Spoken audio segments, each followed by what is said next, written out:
അവിശ്വാസ പ്രമേയത്തിന്റെ പേരിൽ വയനാട് പനമരം പഞ്ചായത്ത് അംഗത്തെ CPIM പ്രവർത്തകർ മർദ്ദിച്ചുവെന്ന് പരാതി. JDS മുൻ പ്രാദേശിക നേതാവായ ബെന്നി ചെറിയാന് നേരെയാണ് ആക്രമണമുണ്ടായത്. ആക്രമണത്തിൽ 7 CPIM DYFI പ്രവർത്തകർക്കെതിരെ കേസെടുത്തെങ്കിലും പാർട്ടിക്ക് ബന്ധമില്ലെന്നാണ് CPIM വിശദീകരണം.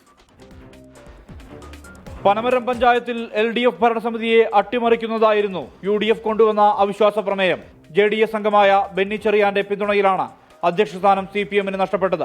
ഇതിന്റെ വൈരാഗ്യമാണ് തന്നെ ആക്രമിച്ചതിന് പിന്നിലെന്ന് ബെന്നി ചെറിയാൻ. 10 കോടി രൂപയിലധികം ആസ്തി സമ്പാദിച്ചതുമായി ബന്ധപ്പെട്ട് ഒരു വിമർശനം ഞാൻ നടത്തി.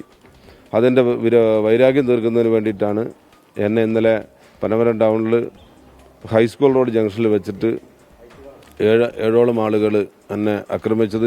പനമരം ഏരിയ കമ്മിറ്റി അംഗത്തിന്റെ അമ്മയെ അപകീർത്തിപ്പെടുത്തുന്ന വിധത്തിൽ വാട്സപ്പിൽ ബെന്നി ചെറിയാൻ പോസ്റ്റ് ഇട്ടുവെന്നും ഇതിന് വില നൽകേണ്ടി വരുമെന്നും നേരത്തെ നടന്ന പൊതുയോഗത്തിൽ CPIM മുൻ ജില്ലാ സെക്രട്ടറി P. ഗഗാറിൻ പറഞ്ഞിരുന്നു.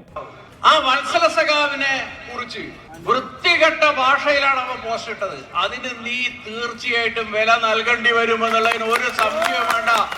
ആ ഷിജുവിന്റെ അമ്മയെ സ്വന്തം അമ്മയെ പോലെ സ്നേഹിക്കുന്ന കമ്മ്യൂണിസ്റ്റുകാർ ഇവിടെ ഉണ്ട് എന്നത് നീ ശരിക്കും മനസ്സിലാക്കിക്കോ.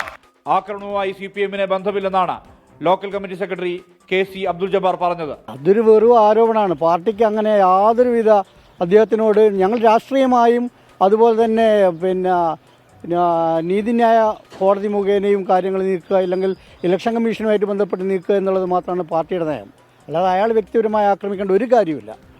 പനമരം സ്വദേശികളായ ഷിഹാബ്, അക്ഷയ്, ഇർഷാദ്, സനൽ എന്നിവരടക്കം 7 പേർക്കെതിരെ പോലീസ് വധശ്രമം അടക്കമുള്ള വകുപ്പുകൾ ചുമത്തി കേസെടുത്തിട്ടുണ്ട്.